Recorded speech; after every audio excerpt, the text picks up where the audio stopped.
For most of us, the Silk Road is a simple picture in the mind caravans moving slowly across endless deserts. Gentle traders exchanging gifts and cultures peacefully learning from one another. But when you look closely, nothing seems to add up. How could a route that stretched for thousands of kilometers crossing war zones, mountains, empires, deserts, and hostile tribes remain peaceful? How did ideas travel safely when armies were constantly fighting for territory? Why were small oasis towns suddenly becoming rich? And why did every empire from China to Persia to Rome treat these routes as something worth fighting for? Was the Silk Road really a golden bridge of culture? Or was it a battlefield disguised as a trade route? Were merchants freely moving ideas? Or were empires forcing those ideas to move by controlling the flow of goods?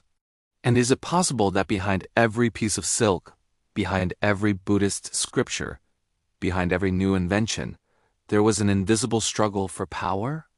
These questions don't just create confusion, they reveal that we may have misunderstood the Silk Road entirely. The truth is far more complex, far more political, and far more dramatic. And in this video, we are going to uncover that truth. We will explore the hidden rivalry, the silent wars, the dangerous diplomacy, and the imperial ambitions that shaped what many people mistakenly imagine as a peaceful highway of culture. Alright, let's start the video. It all begins in the 2nd century BCE during the Han dynasty of China. At that time, China faced a massive threat, the Xiongnu nomads of the northern steppes. These were not simple raiders. They were a disciplined, organized confederation whose cavalry outmatched anything China had. For decades, the Han emperors paid enormous tributes just to stop the Xiongnu from invading. But Emperor Wu of Han was different. He hated the idea of buying peace. He knew he needed allies to break the Xiongnu's power, and those allies would not be found inside China. So he sent one man Zhang Qian into the unknown west. His goal wasn't to trade. It wasn't to explore. It was to find other enemies of the Xiongnu. In other words, the Silk Road began not because of culture or commerce, but because of geopolitics. Zhang Qian's journey was a brutal struggle. He was captured, escaped, recaptured, and forced to live among strangers. But when he finally returned years later, his report shocked the Chinese court. Beyond China lay a world that China had barely imagined, prosperous states like Fergana. With horses so powerful, they later gained the legendary title Heavenly Horses. Bactria, with flourishing cities and Greek influences. Parthia, a wealthy empire sitting between East and West. China realized something immediately. The world was bigger than China. And whoever linked these worlds together would gain enormous power. So China opened routes through Central Asia, not to promote culture, but to build alliances and expand influence. Traders followed because wherever political roads open, economic roads soon appear. And suddenly, the Silk Road was born. But we need to understand something. The Silk Road wasn't a single long road. It was a web-twisting network of paths, oasis towns, mountain passes, and desert trails. Whoever controlled even a small part of this web became wealthy. And this wealth attracted competitors. The first to seize the opportunity were the small kingdoms of Central Asia. These states, Sogdia, Kacha Lulan, Kashgar, did not create products that empires desperately wanted. What made them powerful was their location. They controlled water sources, mountain passes, and desert routes. In a world where traveling even 100 kilometers meant crossing death traps, controlling a single oasis could give a small kingdom the power of a large empire. This is where cultural exchange began to mix with political competition. These small states welcomed merchants, monks, diplomats, and travelers, but not out of pure hospitality. They taxed caravans. They sold protection. They negotiated with stronger powers. They constantly shifted alliances to survive. The result was a world in which ideas traveled only because politics forced movement. Take Buddhism, for example. Many people imagine Buddhist monks peacefully spreading their teachings along the Silk Road. The truth is far more complicated. Buddhism spread because merchants carrying goods also carried stories, because kings in Central Asia used Buddhism to distinguish themselves from rival states, and because Chinese rulers, especially during the Tang dynasty, encouraged Buddhist exchanges to strengthen diplomatic ties with India and Central Asia. The religion spread through political needs, not just spiritual desire. At the same time, something else was happening. As China pushed westward, the Persian Empire first, the Parthians, then the Sassanids pushed eastward. They understood the same thing China did. Whoever controlled the Silk Road controlled the economy of the ancient world. And the Persians acted accordingly. They didn't just trade, they blocked Romans from accessing China, inflated prices on silk, charged enormous taxes, and played the role of powerful middlemen. Rome, on the other hand, was desperate for silk. Roman elites were obsessed with it, and Roman gold flowed eastward in massive quantities. This led to a strange situation. China had silk. Rome had gold, but Persia controlled the bridge. So from the very beginning, the Silk Road was not a peaceful link. It was a contested zone where empires fought not with swords alone, but with trade policies, diplomacy, and psychological warfare. However, one group truly mastered the game: the Sogdians. These were not emperors or conquerors. They were merchants, highly skilled ones. They spoke many languages, traveled thousands of kilometers, and formed networks across China, India, Persia, and Central Asia. They were trusted by everyone and suspicious of no one. And because of that, they became the connective tissue of the Silk Road. But their dominance came with risk. Sogdian caravans moved through territories controlled by tribes like the Yuezhi, the Turks, and later the early Mongolic peoples. These nomads controlled the spaces between empires. They could threaten, tax, or protect caravans. And because empires could not control the vast steppe, they negotiated constantly with nomadic confederations. This gave nomads indirect influence over trade and culture. This is one of the clearest examples of how the Silk Road was shaped by competition. Empires built cities, but nomads controlled mobility. And without mobility, there is no Silk Road. The real apex of the Silk Road came with the rise of the Islamic caliphates. Suddenly, large regions from Persia to Central Asia and Arabia fell under a single political system. Trade multiplied. Science flourished. Scholars translated texts from Greek, Persian, and Indian traditions. Baghdad became the intellectual capital of the world. And Muslim merchants pushed deeper into Central Asia and China. But the competition never ended. The Tang dynasty, the Tibetan Empire, and the caliphates often fought silent wars over influence in the region. Each of them wanted to control the corridors of Central Asia. Each of them understood that power lay not just in armies, but in the ability to regulate the movement of goods and ideas. And even in this golden age, the Silk Road remained a place of negotiation, rivalry, and shifting alliances. The story now moves toward its climax, a period when the Silk Road reached unprecedented heights, and then collapsed under the weight of the same forces that once made it thrive. By the 8th century, almost every major power across Eurasia had realized one simple truth: controlling the Silk Road meant controlling history. And this drove them into an endless cycle of rivalry. The Tang dynasty pushed deeper into Central Asia, clashing with Arab forces at the famous Battle of Talas in 751. Many people portray this battle as simply a military fight, but it symbolized something far bigger: the struggle for ownership of the world's economic arteries. Both sides claimed victory, but the real winner was a group no one expected: the local Central Asian states, who regained autonomy while the big empires exhausted each other. This is the pattern of the Silk Road again and again. Competition does not destroy the route, but it constantly reshapes it.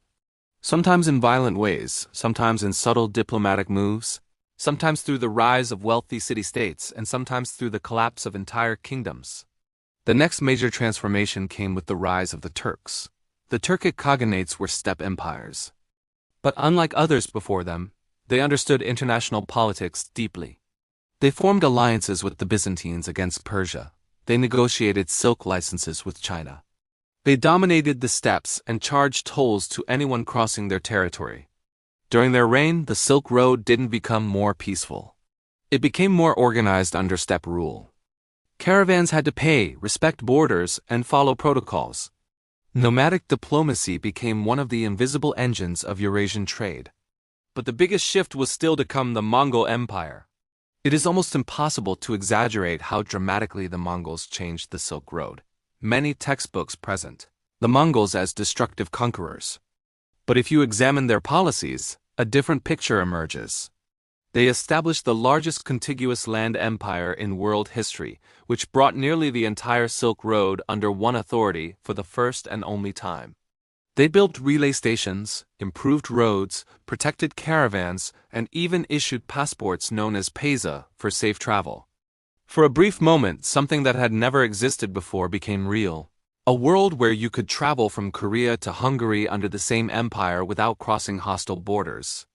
This wasn't cultural harmony, it was imperial efficiency. The Mongols wanted taxes, stability, and movement. They knew that goods were useless if they stayed in one place. So they guaranteed the safety of merchants. And because of this unprecedented security, trade exploded. Silk moved west, glassware and steel moved east. Chinese doctors treated Persian rulers. Islamic astronomers taught Mongol courts. European travelers like Marco Polo crossed vast territories, not because they were adventurers, but because Mongol rule made travel possible. But even in this golden period, rivalry lurked beneath the surface. The empire eventually fractured into the Yuan dynasty in China, the Ilkhanate in Persia, the Chagatai Khanate in Central Asia, and the Golden Horde in Russia. These successor states initially cooperated, but political tensions grew, taxes increased. Religious differences sharpened, trade became riskier. By the 14th century, the Mongol world system began cracking.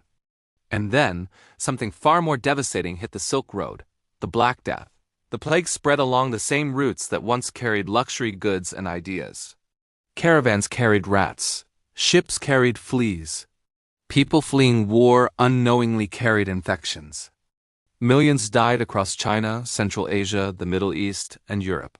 Some cities were wiped out, others abandoned forever. Fear paralyzed movement. Suddenly, merchants avoided large caravans. States feared outside contact. The interconnected world became fragmented again. With the decline of the Mongols, new powers emerged, but none were strong enough to control the entire Silk Road. The Timurids, the Mamluks, the Ottomans, the Ming dynasty, they all controlled parts of the network, but not the whole thing. Rivalries returned, sometimes small and regional, sometimes large and geopolitical. The Ottomans taxed traders heavily. The Ming dynasty implemented isolationist policies that restricted foreign contact. Central Asian towns weakened. And piracy grew in the Indian Ocean. The Silk Road didn't disappear, but it lost stability. And when stability disappears, so does cultural exchange. This weakening of the land routes coincided with something equally dramatic happening on the seas. European kingdoms, first Portugal, then Spain. Then the Dutch and British began searching for sea routes to Asia. This wasn't accidental. They were desperate to bypass the empires that dominated the land trade. Europe wanted spices, silk, tea, porcelain, and precious metals. But the overland routes were controlled by Islamic empires, Central Asian Khanates, and the remnants of the Mongol world. So Europeans went to sea not because they loved exploration, but because they were blocked. The discovery of the Cape route around Africa was the final blow. Suddenly, Europe could reach India and China without paying middlemen. The Ottoman Empire lost its position as a gatekeeper. Central Asia's importance declined. The great oasis cities fell into stagnation, and desert trade caravans shrank dramatically. This marks the moment when the Silk Road transformed from a world-shaping system into a secondary route. And yet even now the debate remains. Was the Silk Road truly a peaceful channel of cultural exchange, or was it a tool of imperial strategy? Let's look at the evidence. Cultures did spread. Buddhism moved from India to China. Islam spread into Central Asia. Christianity moved eastward. Music, art, technology, and scientific knowledge blended across continents. The compass, paper, gunpowder, mathematics, astronomy, surgery, so many of the world's breakthroughs moved along these pathways. But none of this happened in a vacuum. Ideas did not float across borders magically. They moved through diplomats, traders, soldiers, monks, and emissaries, all of whom needed political permission and protection. Every time an idea moved, an empire either allowed it or tried to block it. China restricted the export of silkworms severely because silk was not just a product, it was power. Persia taxed the caravans so heavily that it shaped the Roman economy. Rome banned silk at one point because too much gold was flowing eastward.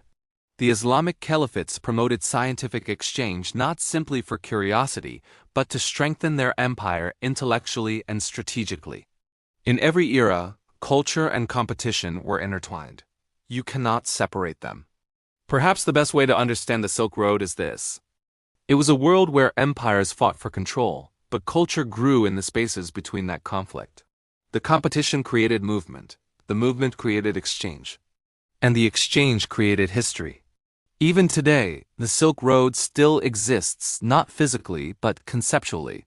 Modern geopolitics echoes it clearly. China's Belt and Road Initiative is essentially a 21st century Silk Road. The same countries China, India, Iran, Turkey, Russia, the Central Asian republics are once again competing for influence.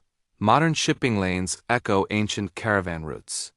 Economic corridors mirror old trade highways. And even now, diplomacy and rivalry shape these connections just as they did 2,000 years ago. So is the Silk Road a path of cultural harmony, or a battlefield of imperial ambition? The truth is simple and complicated at the same time. It was both. The Silk Road carried peace and conflict, spirituality and greed, art and politics, generosity and exploitation. It was a mirror of human nature itself. Without competition, it would not have existed. Without culture, it would not have mattered. And that balance between exchange and rivalry is what made the Silk Road one of the most extraordinary forces in world history.